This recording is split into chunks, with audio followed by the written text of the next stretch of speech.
Hello everyone, मेधा में आप सभी का स्वागत है। आज हम आपके लिए लाए हैं क्लास 11th 12th की पाठ्य पुस्तक अव्यक्ति और माध्यम का टॉपिक जनसंचार। जनसंचार इस पाठ्य पुस्तक का पहला टॉपिक है और अत्यंत महत्वपूर्ण टॉपिक है। जनसंचार के कुछ महत्वपूर्ण प्रश्न हम आपके लिए लेकर आए हैं। सबसे पहले हम आपको बताएंगे कि संचार क्या है, संचार की उत्पत्ति कैसे हुई है। सबसे पहले संचार किसे कहते हैं। संचार शब्द की उत्पत्ति चर धातु से हुई है, जिसका अर्थ है चलना या एक स्थान से दूसरे स्थान तक पहुंचना। संचार की उत्पत्ति चर धातु से हुई है। चर का आशय क्या है? चलना, एक स्थान से चलकर दूसरे स्थान तक पहुंचना। जब कोई भी बात एक स्थान से चलकर दूसरे स्थान तक पहुंच जाती है तब वह संचार कहलाती है। संचार की परिभाषा बताइए। अब संचार की परिभाषा क्या हुई? संदेशों के आदान प्रदान की जो प्रक्रिया है उसी को संचार कहा जाता है। जो हम विचार आदान प्रदान करते हैं, विचारों का जो हम आदान प्रदान करते हैं उसकी प्रक्रिया ही संचार कहलाती है। संचार का हमारे जीवन में क्या महत्व है? जहाँ जीवन है वहाँ संचार है। संचार के बिना जीवन असंभव है। मनुष्य एक सामाजिक प्राणी है और उसे समाज से जोड़ने का कार्य संचार ही करता है। मनुष्य जब इस समाज से जुड़ता है तब वह कार्य कौन करता है? संचार ही करता है। संचार के बिना जीवन असंभव है। संचार के तत्व कौन कौन से हैं? स्रोत, एनकोडिंग, संदेश, माध्यम, प्राप्तकर्ता, फीडबैक और शोर। इन तत्व के बारे में डिटेल में हम आगे बताएंगे। सबसे पहले स्रोत किसे कहते हैं? स्रोत किसे कहते हैं? स्रोत या संचारक संदेश भेजने वाले को कहा जाता है। जो संदेश को भेजता है उसे स्रोत या संचारक कहते हैं। जैसे कि मैंने किसी को पत्र भेजा, तो पत्र मैंने भेजा, तो मैं कौन हूँ? स्रोत या संचारक। जो समाचार या संदेश को भेजता है उसे स्रोत या संचारक कहा जाता है। एनकोडिंग किसे कहते हैं?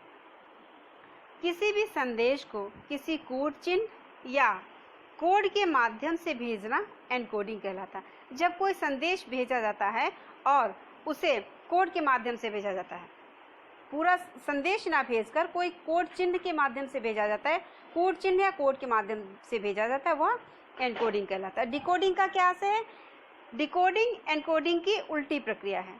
सफल संचार के लिए आवश्यक है कि प्राप्तकर्ता भी उस कोड से परिचित हो।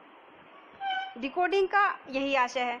डिकोडिंग का आशय है उस प्राप्त संदेश को जानना या उसका ज्ञान होना। तो प्राप्तकर्ता को उस कोड का या उस भाषा का ज्ञान होना ही डिकोडिंग कहलाता है। संदेश का अर्थ क्या है, क्या अर्थ है और संचार प्रक्रिया में उसका क्या महत्व है? संदेश का अर्थ है सूचना। संदेश वह सूचना है जो प्राप्तकर्ता तक पहुंचाई जाती है। संदेश वह सूचना है जो प्राप्तकर्ता तक पहुंचाई जाती है। संदेश का संचार प्रक्रिया में अत्यंत महत्वपूर्ण स्थान है। संचार अपने मौलिक रूप में ही प्राप्तकर्ता तक पहुंचना चाहिए। माध्यम क्या है? जिस साधन के द्वारा संचार किया जाता है उसे माध्यम कहते हैं। जैसे समाचार पत्र, रेडियो, टेलीविज़न, सिनेमा, इंटरनेट आदि। जिस माध्यम से, जिस साधन से हम संचार करते हैं वही माध्यम कहलाता है। प्राप्तकर्ता किसे कहते हैं? प्राप्तकर्ता या रिसीवर संदेश प्राप्त करने वाले को कहा जाता है। जो संदेश को प्राप्त करता है उसे प्राप्तकर्ता कहते हैं। जैसे कि मैंने अभी एक उदाहरण दिया था कि जो मैंने पत्र भेजा था, तो मैं कौन थी? संचारक या स्रोत। अब जिसे पत्र प्राप्त हुआ है वो कौन है? रिसीवर या प्राप्तकर्ता। फीडबैक का क्या अर्थ है? प्राप्तकर्ता को जब संदेश प्राप्त होता है तब वह अपनी प्रतिक्रिया व्यक्त करता है। प्रतिक्रिया सकारात्मक या नकारात्मक कैसी भी हो सकती है।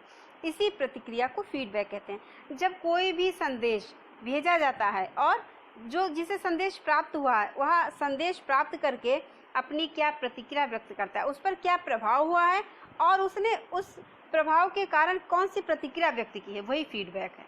शोर किसे कहते हैं? संचार प्रक्रिया में आने वाली बाधा को शोर कहा जाता है। संचार प्रक्रिया में किसी भी प्रकार की जब कोई रुकावट या बाधा उत्पन्न होती है, चाहे वह मानसिक हो या तकनीकी हो, उसे शोर कहा जाता है। किसी भी प्रकार की बाधा शोर कहलाती है। संचार के प्रकार कौन कौन से हैं? नंबर 1 सांकेतिक संचार, नंबर 2 मौखिक संचार एवं अमौखिक संचार, नंबर 3 अंतर्वैयक्तिक संचार, नंबर 4 अंतर्वैयक्तिक संचार, नंबर 5 समूह संचार और नंबर 6 जनसंचार। सबसे पहले सांकेतिक संचार किसे कहते हैं? संकेत के माध्यम से अपनी भावना या विचार को दर्शाना सांकेतिक संचार कहलाता है। जब हम कोई भी बात बोलकर या लिखकर नहीं बताते हैं, संकेत के माध्यम से बताते हैं, तब वह सांकेतिक संचार कहलाता है। जब हम संकेत देते हैं, किसी भी कार्य का संकेत देते हैं या संकेत करते हैं, अपनी बात को संकेत के माध्यम से बताते हैं, तब वह सांकेतिक संचार होती है। मौखिक एवं अमौखिक संचार किसे कहते हैं? जब हम विचार बोलकर व्यक्त करते हैं उसे मौखिक संचार कहते हैं, और जब हम किसी बात को लिखित रूप में दूसरों तक पहुंचाते हैं तब वह अमौखिक संचार कहलाता है। जब हम अपनी कोई भी बात या कोई भी विचार है उसे सिर्फ बोलकर दूसरों को बताते हैं, तब वह क्या है? मौखिक संचार है। और जब हम अपनी बात को लिखकर दूसरों को भेजते हैं, जैसे कि व्हाट्सएप करते हैं या फैक्स करते हैं या लेटर लिखते हैं, तब वह कौन सा संचार होता है?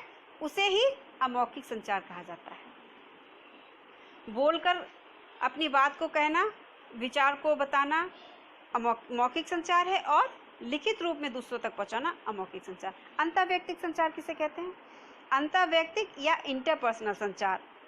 संचारक, इसमें संचारक और प्राप्तकर्ता एक ही होता है। इसमें संचारक और प्राप्तकर्ता एक ही होता है। जब हम कभी अपने आप से बात करते हैं, मन ही मन कुछ विचार करते हैं, तब वह अंतर्वैयक्तिक संचार होता है। जैसे कि हम पूजा करते हैं, प्रार्थना करते हैं, उस समय क्या होता है? हम अंतर्वैयक्तिक संचार कर रहे होते हैं। अपने आप से जो संचार होता है, अपने मन में हम जो बात करते हैं, वह अंतर्वैयक्तिक संचार है। अंतर्वैयक्तिक संचार किसे कहते हैं? किन्हीं दो व्यक्तियों के बीच में होने वाले संचार को अंतर्वैयक्तिक संचार कहते हैं। अंतर का आशय होता है भेद। जब दो व्यक्तियों का भेद करके कोई भी विचार किया जाता है, दो व्यक्तियों के मध्य आपस में बात होती है, तब वह अंतर्वैयक्तिक संचार कहा जाता है। जैसे कि पिता पुत्र के बीच वार्तालाप या किसी दोस्त के बीच में जो वार्तालाप होता है, किन्हीं दो व्यक्तियों के बीच में बात होती है, वह अंतर्वैयक्तिक संचार होता है। समूह संचार किसे कहते हैं? जब एक समूह आपस में विचार विमर्श करता है, उसे समूह संचार कहा जाता है। जैसे कक्षा या कोई संस्था आदि इसके उदाहरण हैं। जैसे कि हम एक ग्रुप के साथ में, एक कक्षा क्या है? एक ग्रुप है, एक समूह है, हम उसमें जब विचार विमर्श करते हैं आपस में, तब वो क्या है? समूह संचार है। यदि किसी संस्था में कई कर्मचारियों की मीटिंग बुलाई गई, तो वह मीटिंग क्या है? समूह संचार है। जनसंचार का आशय होता है जब किसी समूह के साथ प्रत्यक्ष संवाद न करके किसी तकनीकी या यांत्रिक माध्यम से संवाद किया जाता है, तब वह क्या होता है?